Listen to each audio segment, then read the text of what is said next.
Recently, I was allowed to get in and play the First Descendant early access with some other creators, and I was able to play every single playable character so far revealed. I spent time getting to know their abilities, their personalities, their backstories, and more.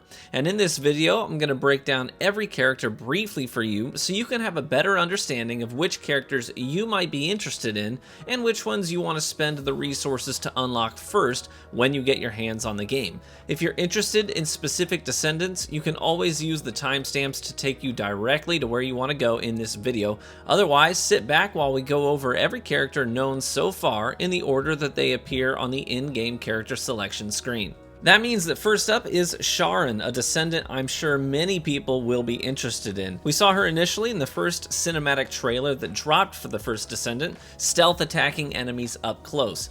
Each descendant has a brief explanation of their backstory, so I'll be sure to show that on screen for those of you who want to pause and read it. But essentially, Sharen was an elite assassin who leveraged her arc abilities as a descendant, but was given bad intel that ultimately got her caught in a black mana trap, and she was forced to cut off several limbs and body parts to escape it. But with the help of the magistrates, she was given prosthetic replacements, and her arc abilities were enhanced by the process. Her passive skill is called Assassinator, which gives her more damage output against enemies who aren't targeting her, and also resets her camouflage cooldown when she kills an enemy in the ambush state. More on that in a second. Her first active ability is called Cut Off Beam and is a wide sweeping electric swipe attack that electrocutes enemies in a semicircle in front of her. Next up is her active Camouflage, which is pretty cool. She goes invisible for up to 30 seconds, invisibility is broken when you attack, and when you exit the camouflage state, you enter ambush state, which makes your next attack deal 140% additional damage. So remembering her passive ability, that means that if you exit active camo, kill an enemy while her ambush state is active, then your camo is immediately refunded and you can go camo again. Her next ability is unfortunately called Shock Nuts, and while it's something I can't recommend you try in real life, Shock Nuts are quite useful in the First Descendant. They stun enemies in an 8-meter radius for 5 seconds, which is great if you need to get the heck out of dodge, or if you're waiting on the final seconds of your active camo cooldown. And finally, we have Sharen's ultimate ability, Lights Out. Sharen stands still and targets up to 10 enemies, releasing a fierce barrage of electric knives to drop multiple enemies on the battlefield. But this is also useful for some big single target damage as well, and the knives will all stack on that one target if there's only one target in front of you. Ultimately, here's what I concluded about Sharen. With her kit, she is excellent at flanking while your teammates keep the aggro. She does amazing single target damage if there's an enemy that's buffing other baddies or debuffing your teammates, or a mini boss that's laying down a barrage of heavy fire.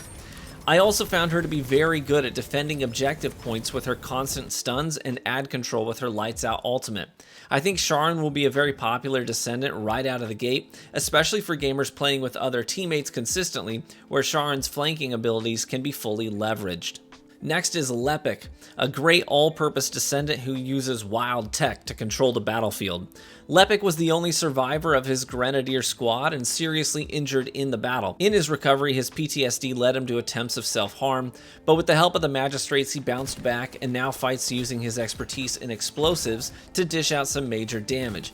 His passive skill is called 9 Lives, and basically makes it so that once every 10 minutes, he can just ignore death. If he receives enough damage to kill him, he just becomes immune for 5 seconds, and then goes back to half health.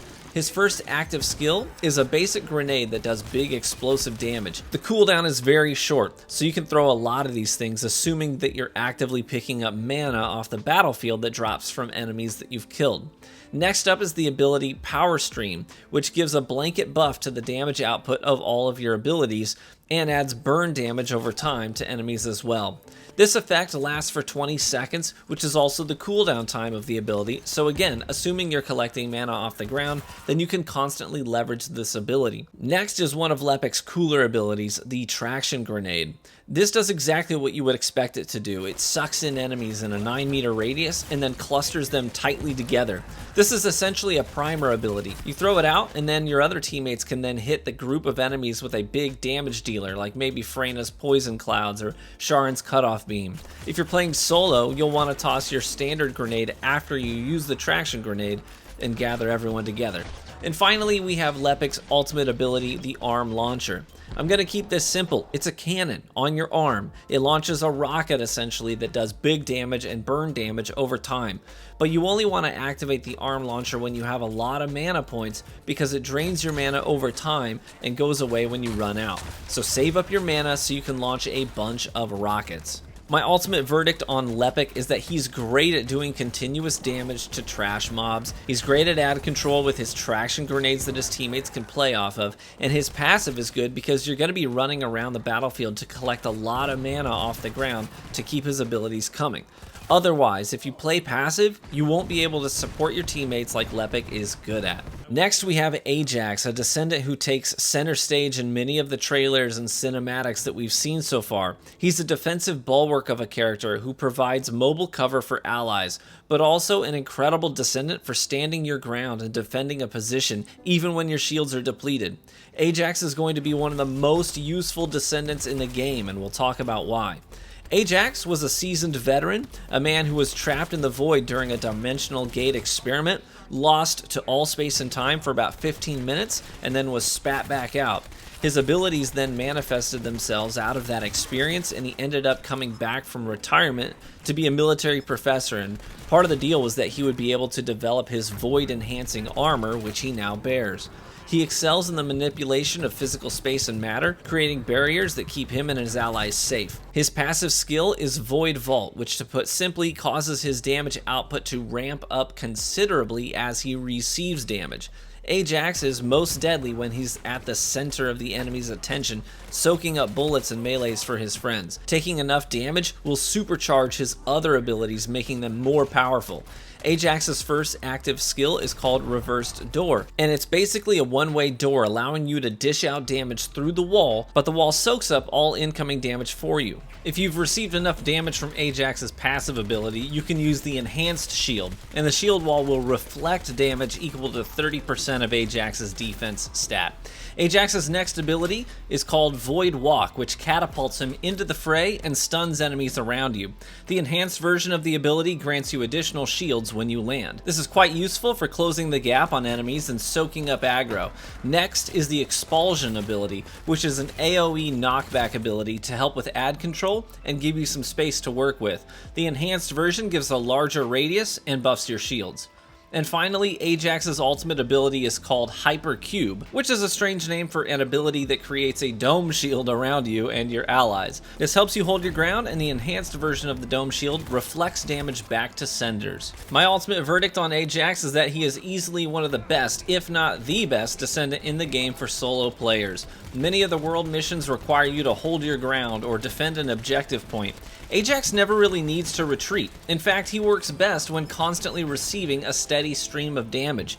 If you're playing with other gamers, they'll be asking for an Ajax to be on the team. While they're running around using their fun abilities, your job will be to give them a safe space to return to and keep the attention of enemies so they can take less damage. A team without an Ajax will have to be creative about juggling aggro and staying alive, but a good Ajax may be the difference between a team that scrapes by and a team that cruises through activities with little difficulty.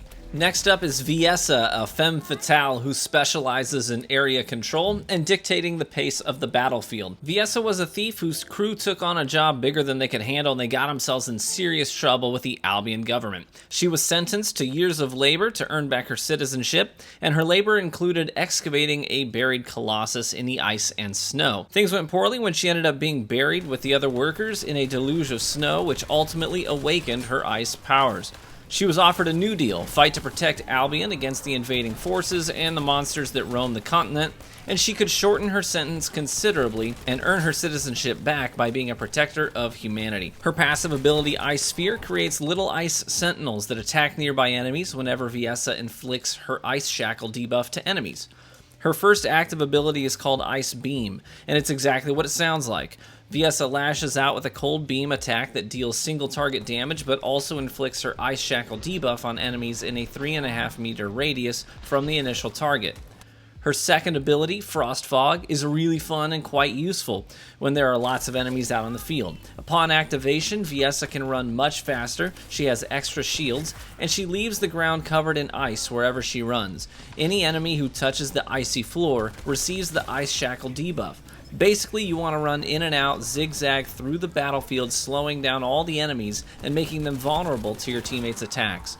Next is Viessa's Ice Wave attack. This attack fans out in front of her, damaging enemies and applying another stack of Ice Shackle. It's good for attacking multiple enemies, while the Ice Beam is better for single target attacks. And finally, we have Viessa's ultimate ability, Blizzard. This is a powerful maelstrom of snow that deals good damage but kicks up the Ice Shackle debuff to 11, giving Viessa extreme area control strength, and the ability has a relatively short cooldown of 70 seconds. My ultimate verdict on Viessa is that she's a very strong area control descendant who specializes in slowing down the chaotic pace of battles. While she doesn't offer much in terms of big single target damage, she makes up for it in ad control and making sure things don't get too out of hand too quickly. She synergizes very well with Lepic and Jayber as well. And now we move on to Jayber, a young descendant who can manipulate technology with his abilities. With his turrets, he is intended to support his team with solid, consistent DPS, and can even keep his teammates alive with healing turrets. Jayber suffered from a strange disease thought to maybe have been vulgus in nature from birth. This meant that he was separated from his family as a toddler and raised instead by the magistrates, who treated his disease in an attempt to understand it better in case the Vulgus weaponized it against humanity. Lab equipment started bugging out in his presence though, and his arc was awakened when he was a little boy, making him one of the youngest descendants in the field. Due to his strange upbringing, he is in turn very socially awkward and isn't too sure how to integrate with other descendants just yet, but he's a work in progress. Despite not knowing how to interact with others, his kit is entirely about being a support character to help others. Jayber's passive is called Turret Sync. This increases Jayber's attack stat whenever he has an offensive turret and a healing turret both out on the field. His first active ability is called Assault Turret, and it's exactly what it sounds like. Jayber places a sentient turret that attacks targets one at a time. It can be enhanced to deal more damage to multiple targets with Jayber's multi-purpose gun, which we'll get to in a moment. Next is Jayber's Medical Turret, which seeks out allies instead of enemies and dishes out healing projectiles to keep your health topped off. If hit with Jayber's multi-purpose gun, the healing effect is more powerful. And next is that multi-purpose gun. This holsters your current weapon and switches it out for the multi-purpose gun, which can be used to attack enemies or enhance turrets that are out on the field. It also heals your turrets and increases their duration so they can remain out on the field longer before disappearing. And finally, we have Jayber's ultimate ability, Total Recall. This calls all turrets on the field back to Jayber, and then they launch fragments that deal big damage when they're retrieved. For 10 seconds after Total Recall, any turret Jayber summons will automatically be in their enhanced mode. Here's my ultimate verdict on Jayber. Jayber is quite possibly the worst descendant in the game for solo play. His turrets soak up a ton of aggro, making them prime targets for enemies. They are usually dead from enemy damage long before you can call your second turret or the multi-purpose gun can heal them, and rarely will you get the chance to do the full gameplay loop of Jayber's where you summon the turrets, enhance them, recall them, and then summon them in their enhanced modes. That requires an absurd amount of mana to pull off too, which means that you have to be running around collecting mana while trying to keep yourself and your turrets alive. Jayber works really well in a team of players where his turrets won't get beat up so quickly. He works best with an Ajax on the field or a Viessa to slow things down, so his turrets can do exactly what they do best without getting eliminated immediately. I think he'll be very useful for teams, but nearly impossible to use well as a solo gamer until you get him highly leveled up with HP buffs for him and his turrets. Next up is Bunny, a hyper-energetic character that is arguably one of the most dynamic descendants to play in the game so far. Bunny is all about movement. Movement charges her up and keeps her abilities cooling down, but if she stops moving, she becomes less deadly and far more vulnerable. Bunny was raised by her grandmother, her parents having died when she was very young. She was an energetic and naughty kid, prone to pranks and petty thieving, but a prank that went bad fast involving a grenade and oil storage for Albion forces ultimately led to her paralysis and being in serious trouble with the government. Ironically, the incident that caused her paralysis also awakened her arc, and her debt to Albion is being repaid in the form of her becoming a descendant fighting on the front lines. Bunny brings a tangible energy to the battlefield both in her playful attitude and her raw electric currents that coat the field in constant pulses of damage. Bunny's passive skill is Dynamo. This causes Bunny to charge up electric energy while moving and lose it when she stops. When hitting the ground after a double jump, Bunny electrifies the ground and spreads electricity to targets around her. Her first active ability is Electro Orb. It summons an orb that lashes out and attacks up to 6 enemies in a 12-meter radius. The more stored up energy she has from Dynamo, the more damage this attack does. Next is Runaway, Bunny's most fun ability. She goes into Joyride state, which makes it so that she can only sprint. It charges up her electricity very quickly, but it consumes mana rapidly as well. When coupled with her next ability, Bunny becomes a lightning-quick storm of rapid surges that sends lethal currents through the entire battlefield. Next is the Pulsar ability. After every 6.9 meters moved, Bunny releases a surge of electricity that zaps everything in an 8-meter radius. The more electricity you have stored up, the more damage the pulse will do. And finally, we have Bunny's ultimate ability, Circuit Breaker. This is a constant beam of electricity that does great single target damage or sweep it across a wave of baddies to mow down smaller adds. This is best used when you have a lot of electricity built up so you can really hammer down on something big. My ultimate verdict on Bunny is that she is super fun to play. She has incredible ad control abilities, she can run circles around and through the battlefield to eliminate trash mobs, while her ultimate is good for going ham on a big single target.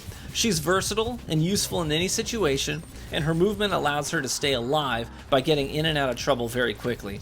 I think she'll be a very popular choice for players. Next, we move on to Freyna, who rapidly became one of my personal favorite descendants to play. Freyna has a troubled past that hardened her a bit, but also gave birth to poisonous abilities that she now uses to dish out some serious damage. But she's much more tricky to use well than many other descendants, so I wouldn't encourage using her unless you want a challenge or you're a skilled gamer. Freyna is a hardened soldier who studied at the Albion Military College and became a member of an elite squad of soldiers. But in the Vulgus' first ever direct assault on the Albion headquarters, Freyna's romantic partner was twisted into a black mana spewing monstrosity, killing their entire squad save for Freyna, who was forced to kill the person that she loved. Her trauma comes through every now and then in her voice lines, and she's clearly not entirely over what happened, but the poison gases she inhaled during the event awakened her arc and began her journey as a descendant. Doing what she does best, Freyna pushes forward as a soldier, disciplined in combat and suppressing her inner dialogue for better or worse. Freyna's passive ability is called Unauthorized Bullet. It has no cooldown and no cost. It just makes it so that Freyna does 17% more damage to all enemies that are actively poisoned. And Freyna is all about poison, so that's a good thing. Her first active skill is called Venom Baptism. She hurls a poisonous projectile that upon contact covers the ground in a pool of poison. It does damage to anything in it, but it also applies the Room Zero Trauma effect to all enemies it hits. Room Zero Trauma spreads poison to enemies in a 4-meter radius, making them take damage over time and making them more vulnerable to demonic damage. Remember that all poisoned enemies take 17% more damage to Freyna, and weapons can also deal demonic damage as well. Next is the Defense Mechanism ability, which grants Freyna her Plague Armor, increasing her defense stat and also giving attackers a 20% chance of receiving the Room Zero Trauma effect. Then we have the Decomposed Poison ability, which throws down a pool of poison for enemies to walk through. This is a tough ability to use well and takes some practice, but it's pretty cool.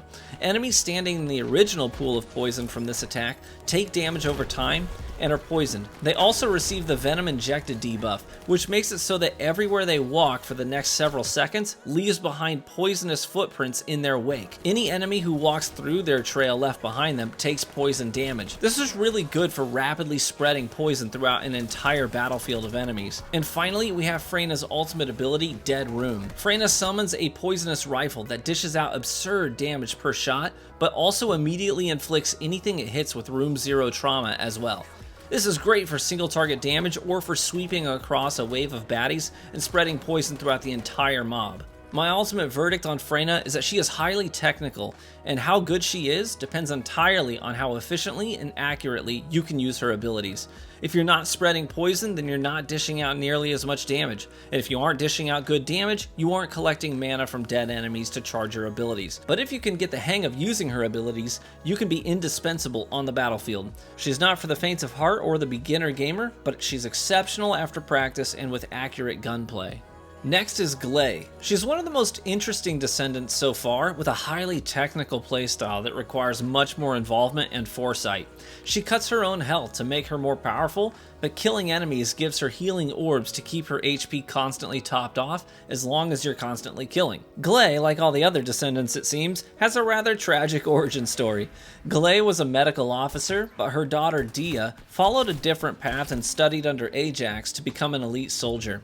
When an operation went wrong and Dia was injured, her mother demanded to be shipped out to Dia's location and provide medical attention for her daughter and friends. Her goal was to persuade her daughter to abandon her ambitions of becoming a soldier, since Gley spent her life seeing soldiers dying or living with serious injuries. Their reunion was brief as the Vulgus descended on the camp and took many of them captive, including Gley and Dia. In the Vulgus labs, the two were separated, but the Vulgus found that Gley's blood reacted to black mana and awakened her descendant abilities. Gley went from doctor to monster, sucking the life out of the Vulgus. Her daughter is lost and presumed dead, but Gley fights on with the hope that her daughter may be alive somewhere in Vulgus control. She hates Ajax and blames him for her daughter's likely death, but Ajax swore that he would fight alongside Gley to help find out what happened to Dia. Gley is a highly technical descendant, and I do not recommend her for beginners. Her passive ability is called Death Sensor. When Gley kills an enemy, they leave behind a life sphere that lasts on the ground for about 7 seconds. Picking up the sphere heals Gley by 5% of her max HP, and also adds a stack of Power of Life. The rest of her kit is about using those stacks to perform different tasks. Her first active ability is called Berserk. Gley does increased ranged damage and penetration damage while in the Berserk mode, but she cuts her HP by 15%, making her more vulnerable, like a glass cannon, and healing effects are reduced in their efficiency by 80%. Ironically, this makes her synergize very well with Ajax, who can put up a defensive wall for her to shoot through and do increased damage. Her next ability is called Life Extraction. She sucks life out of any enemy within an 8-meter radius, healing herself, and the damage inflicted is increased substantially if she is in her Berserk state. Life Extraction requires 4 Power of Life stacks to activate it. Next is the ability Requiem.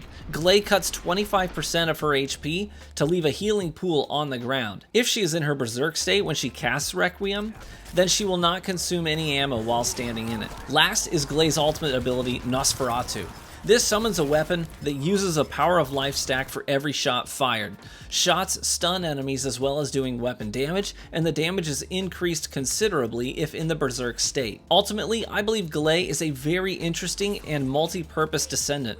The Berserk mode boosts her ranged damage, but unfortunately, the enemies that she kills leave behind the orbs that you need to collect to use half of her abilities and heal her, and you have only 7 seconds to go get those orbs and pick them up before they vanish. So she has a bit of an identity crisis. Do you run ranged weapons for extra Berserk damage, or close range weapons to collect life spheres?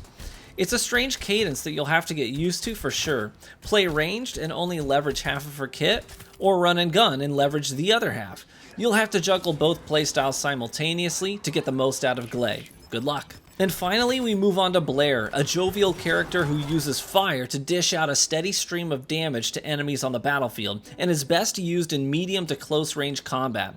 Blair's skills weren't born so much out of tragedy like his comrades, as much as a highly stressful situation that manifested his powers.